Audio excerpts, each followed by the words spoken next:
Welcome back to the Ed Show. Thanks for watching tonight. President Obama continues to prove his superiority over President Bush. Last week, he took out the bad guy that Bush couldn't get. Now, he's talking about the mission to get bin Laden in a far more depth interview than Bush ever gave. On 60 Minutes last night, President Obama went into detail about the atmosphere in the Situation Room during the operation. It was the longest 40 minutes of my life, with the possible exception of when Sasha got meningitis when she was 3 months old, and I was waiting for the doctor to tell me that she was all right. It was a very tense situation. Were you nervous? Yes. Well, the president had good reason to be nervous. If this thing had gone wrong, gone south, the consequences would have been huge, because you'd have to think about what the Republicans would be saying about President Obama. We could do a full show on that. It could have really damaged his presidency. It was a defining moment, a turning point, and ensuring the safe return of the Navy SEALs was President Obama's top priority. My biggest concern was, if I'm sending those guys in and Murphy's Law applies and something happens, can we still get our guys out? So that's point number one. These guys are going in the darkest of night, and they don't know what they're going to find there. So huge risks that these guys are taking. And so my number one concern was, if I send them in, can I get them out? But in spite of the risk, President Obama maintained an unwavering confidence in the purpose of this mission. As nervous as I was about this whole process, the one thing I didn't lose sleep over was the possibility of taking bin Laden out. Justice was done. And I think that anyone who would question that the perpetrator of mass murder on American soil didn't deserve what he got needs to have their head examined. Head examination? I totally agree. Let me bring in Laura Flanders, host of Grit TV and Free Speech TV.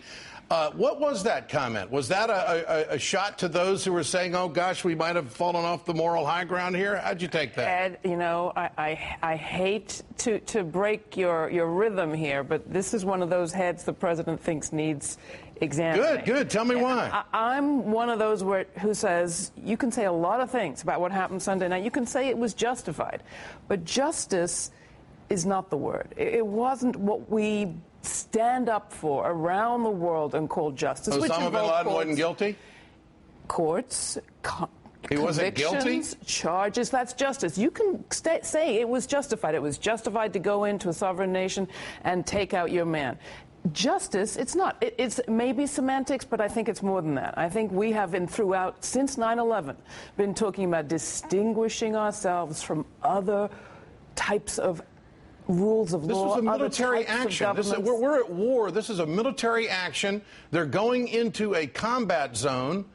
It's a declared war by al-Qaeda against the United States. Clearly, he was guilty. There were arms on site. It's a decision that was made. As I said, you can call it justified. There's no room for Miranda rights? Is that what you wanted to do? I want to have us stand up for the rule of law, Ed, and I think that you do too. And I think that what we were looking at here is a situation where, according to the reports coming out from the Times today, there was even a plan in place for standing up to Pakistani military, our allies, if they intervened. Now, I think, you know, the president it was a very good performance on 60 Minutes in many ways, admitting he was nervous, to talk about the stress, the humanity, the concern about the families. All of that was important. But I think we're looking at geopolitics here, and you've already got people in Pakistan today talking for the resignation of the prime minister. You've got protests in the streets. We've got a serious geopolitical situation with respect to our relations with Pakistan, and our policies up to now, the policies that have worked have been collaboration, intelligence gathering, cooperation with the Pakistani officials. The policies that are not working, I don't think, are the drone attacks that are causing more civilian deaths, are alienating people, and that have people in the streets thinking, where is our sovereignty? Where are our national boundaries? No one is trying to hit civilians. No one's trying to hit civilians. In fact, it's very clear that this administration did this raid knowing that they could have bombed the place out. Yeah. But they didn't do that because it was a consideration of civilians. So they chose this riskier method to do that. And it is true that the New York Times is reporting tonight the fact that President Obama challenged his commanders 10 days before the raid, saying if they get in a shootout, do you have enough to get them out and they can fight their way out? Here's what I would have loved. But the president has been very clear, saying, look, this clearly was a guilty man. He is a criminal. He killed Americans. This is justice. Let's move to what I would have loved to have heard. Right? I mean, people. No, but wait a minute. Not what you would love to have heard, but what action would you have wanted? Would you have wanted the SEALs to put the cuffs on this guy and bring him back? I wanted to see that guy brought into charge. I wanted to see him brought into court. I wanted to see him brought up on charges. I wanted to see him charged, convicted, put away. I want us to stand up for the rule of law. And I would have loved last night on 60 Minutes for the president to say, claim victory if you like, go for it. But say now is the time to reorient. Now is the time to redirect. We're going to bring troops out. We're going to commit to an international criminal court. I mean, he is trying to get troops out of Afghanistan. He's trying to get troops out of the region, and he's trying to defeat al-Qaeda. There's no question there's still a big threat, and there's a very rich environment grabbing all of these computers and also hard drives.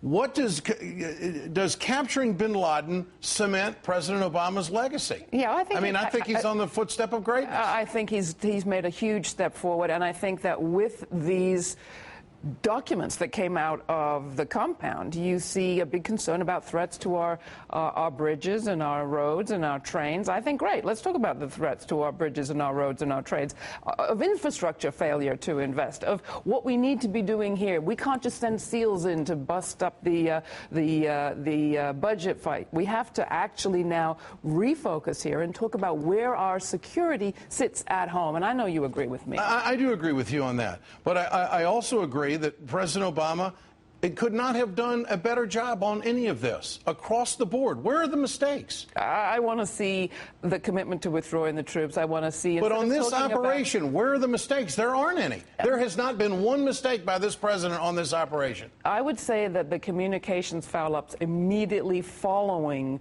the operation were a problem. That so much of the original story turned out not to be exactly true. That's the fog of war. In the White House that needs to be a whole lot better before it goes into this next election. Okay, you're talking about communication. Yes. You're not talking about the operation. But in the operation, and this man campaigned on the fact that if the Pakistani government was unable or unwilling, this was before the election, that he would go in and take out Osama bin Laden. There hasn't been a more accurate campaign promise to the American people in the history of the country. John Kerry said we would stand for bringing people to justice and taking a criminal justice approach to terrorism as opposed to declaring war on the world. That was the Democratic Party position going into the last election. So, you know, we can say the end result is what the country wanted in lots of ways.